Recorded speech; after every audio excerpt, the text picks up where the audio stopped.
She crashed my brand new car. Not just any accident, she took my keys without asking, sped recklessly through the neighborhood, and slammed into the mailbox and a tree. Then, as if that wasn't enough, she posted the wreck on social media with this smug caption, "Mom and Dad will make you forgive me. Zinnia." The words burned like acid, shattering the fragile calm I had painstakingly built around my life. I never expected my own sister, Lydia, to betray me so openly, dragging our family's dirty laundry into the harsh light of public humiliation. If you're enjoying this, please subscribe and share. Your support keeps the stories coming.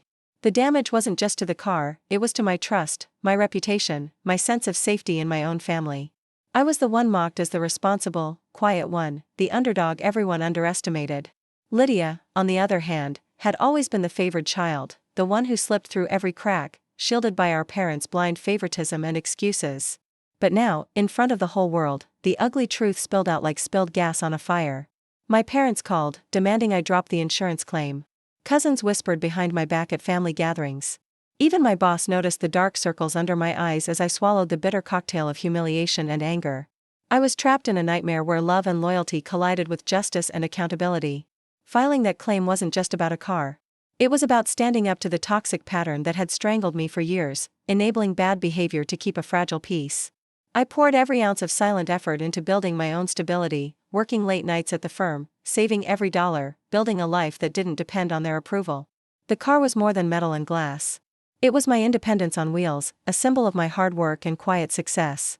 And now it was wrecked, just like the fragile truce in my family. The family dinner after the accident was nothing short of a tribunal. Faces I once trusted twisted with thinly veiled accusations. Lydia played the victim, weaving stories of how I was too harsh and not family enough. My parents demanded I forgive, forgetting the years of favoritism that built the storm. The extended family was split, some whispered support, but most parroted the line to keep the peace, ignoring my pain. I watched as my childhood home became a battleground, the walls echoing with resentment and broken promises. Yet in that chaos, I discovered an unexpected strength. My voice, once silenced by guilt and fear, found its sharp edges. I refused to let them erase the consequences of Lydia's reckless actions. It wasn't revenge. It was survival. Lydia's world started to crumble as the fallout reached her job and finances.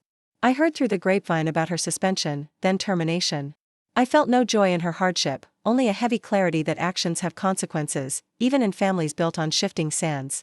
Forgiveness came slowly, not as forgetting but as releasing myself from the burden of enabling destruction.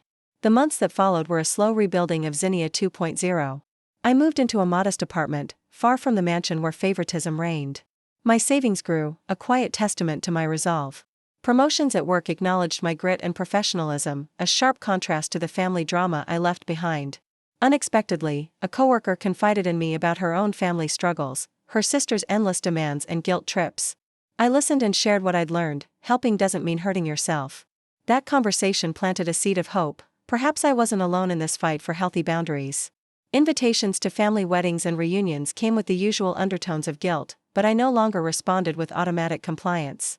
I sent gifts, wished them well, and guarded my peace fiercely. One night, under a golden sunset from a mountain overlook, I understood something profound. Forgiveness isn't about erasing pain or pretending everything's okay. It's about reclaiming your power, your right to peace, even if that means standing apart from the family you once knew. The breeze carried away the last shreds of doubt as I embraced a future unburdened by toxic ties, ready to live for myself, unapologetically. Just as I thought the storm had passed, a message popped up on my phone that threatened to drag me back into the chaos, a request that could unravel everything I'd fought so hard to rebuild. She slammed the phone down before I could say a word, the cold click echoing louder than any scream I'd ever let out. Lydia didn't care about the mess she'd made, my car, my trust, my life unraveling bit by bit, and worse.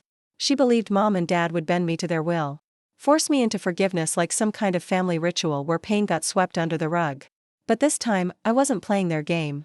I wasn't the scared little sister anymore who swallowed humiliation for the sake of family.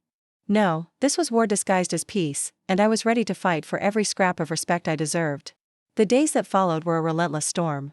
My phone buzzed nonstop with texts, calls, and passive-aggressive concerns from relatives convinced I'd lost my mind filing that insurance claim.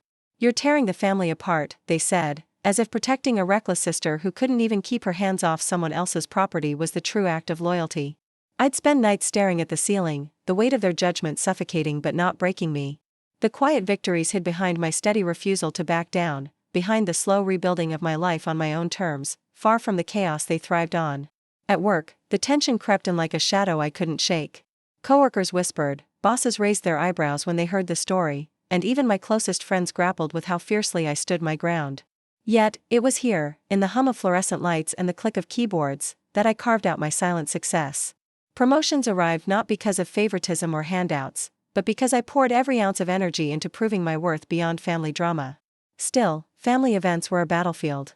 The night of the wedding, my cousin's wedding, of all things, was the public humiliation I never asked for but was handed like a cursed gift. Lydia waltzed in with that smirk, the one that said, I won, even though she'd lost everything. Guests whispered, some shooting me pitying glances, others scolding me with their eyes. Mom's cold silence was a dagger sharper than any insult. I sat through the ceremony clutching the armrests, every smile forced, every laugh a mask for the hurt bubbling beneath. But that night also held the seed of revelation, when the groom's mother, a woman I barely knew but admired for her strength, pulled me aside to say, you're braver than you know. Don't let them dim your light.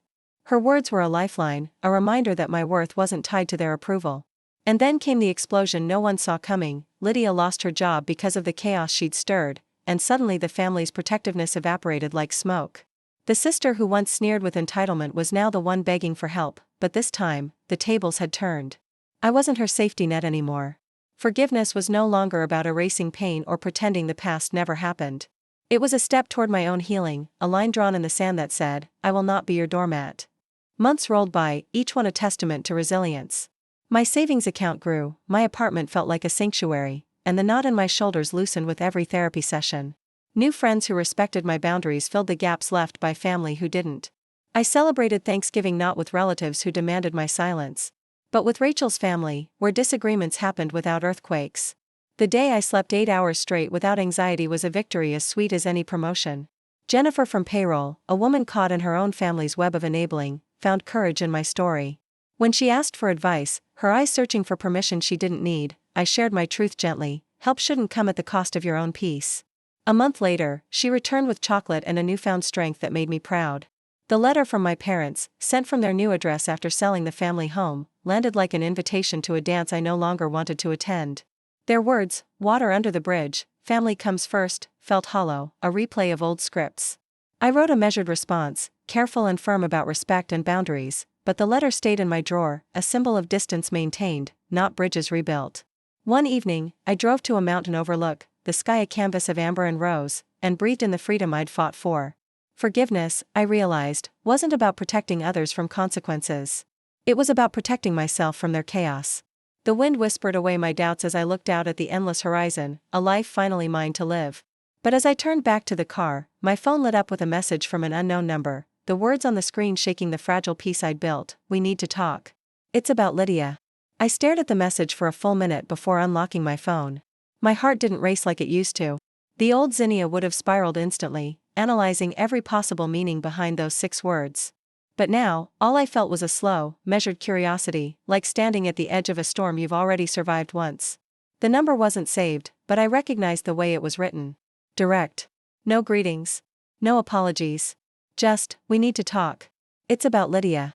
It was from Greg, Lydia's ex. The same Greg who used to call me the quiet sister and chuckle like I was invisible at family dinners. He was never cruel, but never kind either, just another echo of how little I mattered in that world. And now he was texting me? At 10:48 on a Tuesday night? I didn't respond right away. Instead, I walked to the kitchen, poured a glass of water, and let the silence fill the space where panic used to live. When I finally texted back, what is it? He replied almost instantly. She's been telling people you ruined her life. She says you turned the whole family against her. That you lied about everything. I didn't flinch. Not this time. I just typed, let her talk. Greg replied, thought you should know. Some people are starting to believe her. That part made me laugh, not because it was funny, but because it was so predictable. People who never once checked in on me when I was barely holding it together were suddenly interested in Lydia's sob story now that her chaos had a victim narrative. A few years ago, that kind of gossip would have shattered me. Now? I put my phone down, opened my laptop, and finished reviewing a proposal for a new client who just signed a long-term contract with our firm. Lydia's words couldn't touch me here, in this life I'd built from ashes, brick by careful brick. But the real twist came 3 days later. I was at work when HR called me in. My first thought? It's about Jennifer's promotion. She'd been doing amazing lately and I was secretly rooting for her. But instead, I was met with a serious face and a printed email. Someone had submitted an anonymous complaint, alleging I was using company resources to harass and defame a family member online.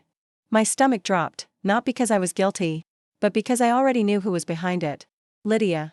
I explained everything, calmly and with documentation. My manager backed me up. IT confirmed there was zero misuse.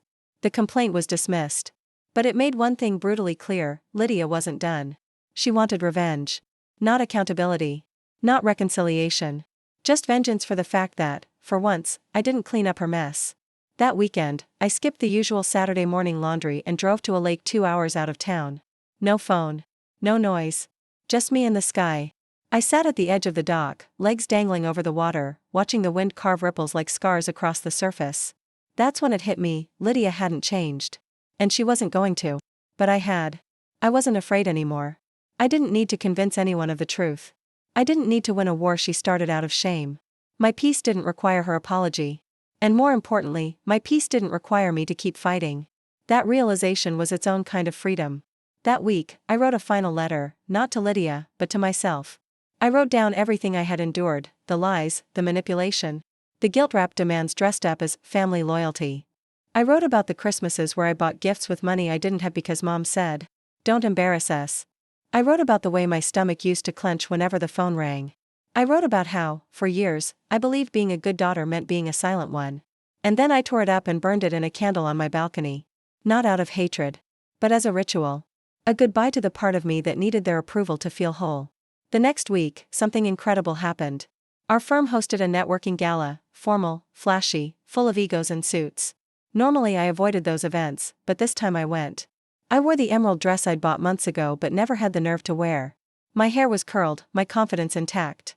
Midway through the evening, one of the senior partners clinked a glass for attention. "Before we wrap up, I'd like to recognize someone whose work has quietly transformed the way we do business." And then he said my name. Zinnia Mendoza. I stood frozen for a second, unsure I'd heard right. People clapped. Jennifer whistled. I walked up, trying to look composed even though my hands were shaking. "This woman," he continued, "doubled our client retention in 12 months. She trains half the new hires without being asked. She doesn't just meet expectations, she rewrites them." That applause? It wasn't polite. It was real. And for the first time in my life, I didn't shrink from it. I stood tall. I smiled without apology. The next day, someone posted a picture from the event. I was tagged, glowing in that emerald dress. The comments rolled in. "Congrats. You deserve it. So proud of you." And then I saw Lydia had liked it. No comment. Just a silent thumbs up. And somehow, that stung more than all her words. Because it meant she saw. She knew. And for once, she had nothing to say. A week later, my mom sent a voice note. I didn't open it right away. When I did, I listened with a kind of detached sorrow. "I saw your award," she said. "You looked beautiful. We're proud of you. Lydia's having a hard time. Maybe you could talk to her? For me?" There it was. The cycle, trying to restart. I sat with the message for a long time, then deleted it. No response. No explanation. Just silence, the kind that says, "Not this time." That fall, I finally took the trip I'd been planning for years. Solo. I hiked cliffs in Oregon. Drank wine in Napa, read novels in quiet cafes where no one knew my name. I didn't post much. Didn't need to prove I was happy. I just was. In one of those quiet cafes, I wrote the final entry in the journal my therapist gave me. It said, "I confused forgiveness with erasure. I thought peace came from silence. But real peace came when I chose me." That's how the story ends, not with revenge, not with dramatic showdowns or reconciliations that never last. It ends with freedom. It ends with a woman who once gave everything to be loved finally realizing she was enough all along. And if Lydia ever reads this, I hope she knows, I do forgive her. But that forgiveness doesn't come with access. Some doors don't close with a slam. Some just lock quietly, forever.